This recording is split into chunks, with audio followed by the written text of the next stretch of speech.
बिस्मिल्लाहिर्रहमानिर्रहीम। मैं हूं Mohammad Islam. The longest journey starts from step 1। आज का हमारा टॉपिक है डावर, हक्कुल महर। पॉइंट्स फॉर डिस्कशन ये होंगे कि what is dower, fixation of dower, if dower not fixed then what will be the dower, kinds of dower, prompt dower, deferred dower. What will be the situation? What will be the circumstances or result when prompt dower will not be paid? When deferred dower will become payable? When deferred dower will be converted into prompt dower? Whether dower can be refixed after nikah or marriage? Remission of dower. सबसे पहले हम आते हैं कि what is Dawar. Dawar के लिए जो word Urdu में यूज़ होता है हक्कुल महर, हक महर। Dower basically is consideration of marriage, ज़र बदल। मैरिज का ये कंसिडरेशन ज़र बदल है। It is purely Islamic concept. अगर हम इसको सिंपली डिफ़ाइन करें तो महर और dower is a sum of money और other property which the wife is entitled to receive from the husband in consideration of the marriage। यानी शादी के वक़्त जब शादी तय होती है, शादी के वक़्त जो खामद की तरफ से ज़र बदल कंसिडरेशन दी जाती है, दैट इज़ कॉल्ड डावर। अब डावर तो होगा, क्वेश्चन ये आएगा कि डावर फिक्स क्या होना है।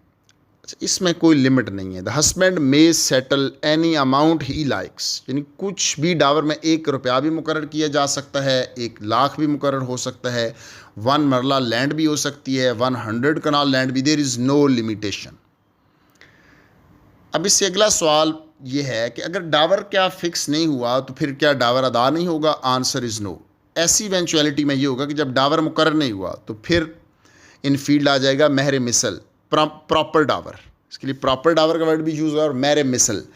अब महर मिसल की डिटर्मिनेशन कैसे होगी कि जो फीमेल साइड्स, इन लड़की के फादर की तरफ से जो फैमिलीज़ हैं उन फीमेल्स को देखा जाएगा। यानी सेम फीमेल्स, उतनी ही एजुकेशन वाली, उतनी ही खूबसूरत, उसी तरह की कद काठ वाली, उसको मुताबिक तय किया जाएगा। जैसे हर फादर्स सिस्टर हो गई, her father's other family females, her father's females की जो फादर की सिस्टर है वो उनको देखा जाएगा। अब हम आते हैं काइंड्स ऑफ डावर। जब हम बात करते हैं काइंड्स की तो the dower is usually split into 2 parts, one called prompt, second called defer. इन बेसिकली डावर की 2 किस्में हैं, प्रॉम्प्ट डावर, डेफर डावर। अगर हम सिंपली कहें तो prompt dower is dower which is payable on demand. Defer dower is payable on dissolution of marriage by death और divorce. अब हम 1 बाय 1 डिस्कस करते हैं। प्रॉम्प्ट डावर। वर्ड प्रॉम्प्ट जैसा कि प्रॉम्प्ट फ़ौरन, इससे ही ज़ाहिर। इसके लिए जो हम वर्ड उर्दू में यूज़ करते हैं महर मुअज्जल। मुअज्जल लफ्ज़ बेसिकली उजलत से निकला है, यानी फौरी फौरी। अब उर्दू में जो प्रॉम्प्ट डावर के लिए वर्ड यूज़ होते हैं महर मुअज्जल, इंदु तलब। इंग्लिश में हम यूज़ करते हैं prompt Dawar, payable on demand. अब इससे मुराद क्या है? Prompt dower, basically prompt dower means dower that was paid at the spot or payable on demand of wife। यानी prompt dower जो होता है या तो उसी वक्त मौके पर अदा कर दिया जाता है या जब भी वाइफ डिमांड करे, जब भी वाइफ की डिमांड हो, उसकी डिमांड के मुताबिक उसने अदा होना होता है। अब इससे अगली इवेंचुअलिटी की तरफ आते हैं कि अगर डावर की नेचर प्रॉम्प्ट है, अगर प्रॉम्प्ट डावर हस्बैंड पे नहीं करता in spite of the demand of wife, तो क्या वाइफ जो है कंजुगल राइट्स परफॉर्म करने से रोक सकती है? यस, वाइफ जो है कंजुगल राइट्स परफॉर्म करने से रोक सकती है अगर हस्बैंड जो है वो प्रॉम्प्ट डावर पे नहीं करता। अगर ऐसी सिचुएशन डेवलप हो गई तो वाइफ अगर मेंटेनेंस का सूट फाइल करती है और उसका ये स्टांस जो होता है कि शी इज़ लिविंग, वो सेपरेट इसलिए रह रही है due to non payment of prompt dower, तो इस सिचुएशन में उसकी जो सेपरेट रहना जो है जस्टिफाइड होगा और husband has left no option to pay the maintenance, उसको मेंटेनेंस भी अदा करना पड़ेगा। यानी in case of prompt dower husband has left no option except to pay the dower. अब हम आते हैं डेफर डावर की तरफ। सेकंड काइंड जो डेफर डावर के लिए जो वर्ड यूज़ होता है, जो प्रॉपर वर्ड है वह मैर मुवज्जल। लफ्ज़ जो है मुवज्जल जो है अजल से निकला है, अजल से मुराद है मौत। अब इसके लिए जो वर्ड यूज़ हो रहा है आजकल गैर मुअज्जल का वर्ड भी, यानी बेसिकली मुअज्जल का अपोजिट के तौर पे, यानी प्रॉम्प्ट के अपोजिट के तौर पे वर्ड गैर मुअज्जल इस्तेमाल हो रहा है। अब defer dower means dower that is payable on death और डाइवोर्स, यानी इधर जो मैरिज है, जो मैरिटल बॉन्ड है, जो मैरिज है वो dissolution of marriage in case of death हो जाए या खामद डाइवोर्स दे दे, तो जो डेफर डावर है वो पेएबल हो जाता है।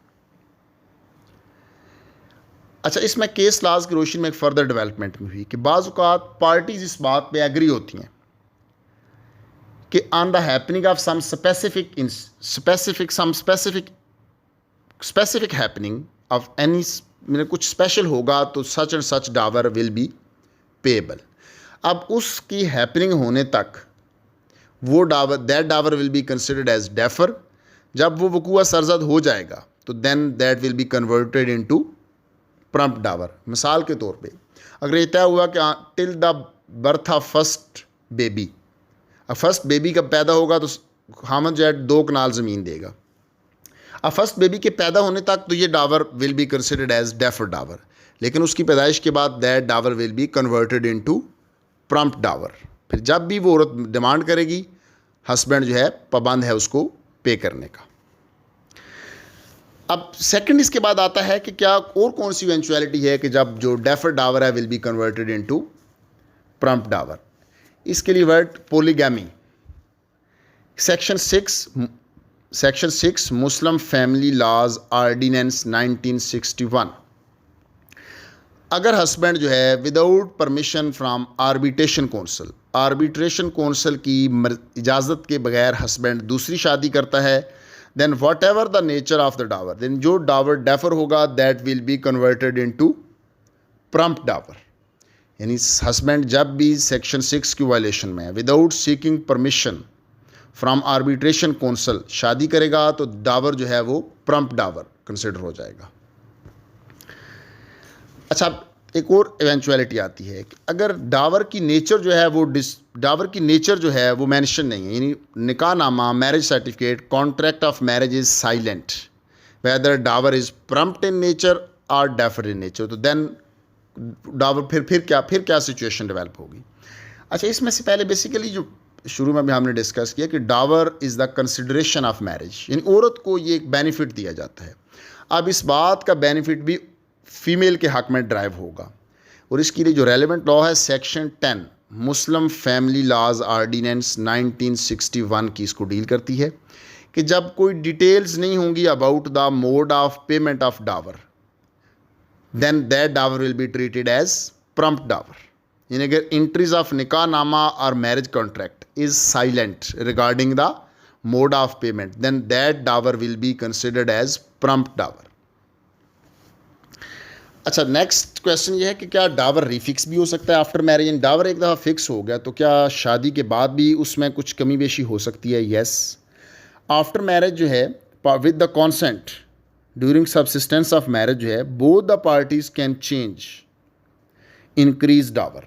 पार्टीज़ जो हैं डावर को during subsistence after the marriage निकाह के बाद भी डावर को इंक्रीज़ किया जा सकता है विद द कॉन्सेंट। इन डावर दोबारा भी रिफिक्स हो सकता है।